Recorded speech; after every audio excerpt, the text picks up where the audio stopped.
الذین یؤذون رسول اللہ، اور جو لوگ ایذا دیتے ہیں اللہ کے رسول کو، ان کے لیے عذاب علیم ہے۔ یحلفون باللہ لکم، قسمیں کھاتے ہیں اللہ کی تمہارے آگے، لیرزوکم، تاکہ وہ تم کو خوش کریں، راضی کریں، واللہ ورسولہ احق ان یرضوہ، اللہ اور اس کا رسول زیادہ حقدار ہے کہ وہ اس کو راضی کرے۔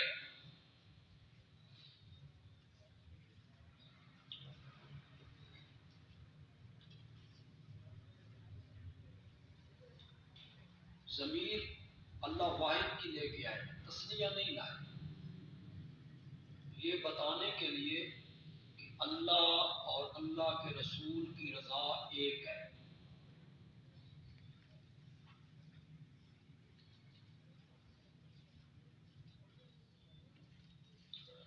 ان کانوا مؤمنین، اگر وہ واقعی مومن ہے نا تو پھر اللہ اور اللہ کے رسول کو راضی کرنا چاہیے۔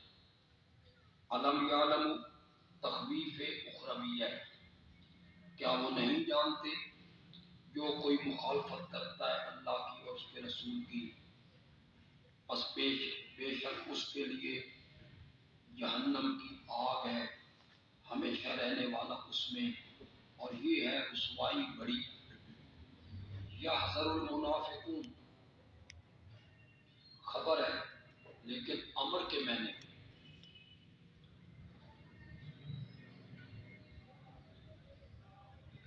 ڈرنا چاہیے تھا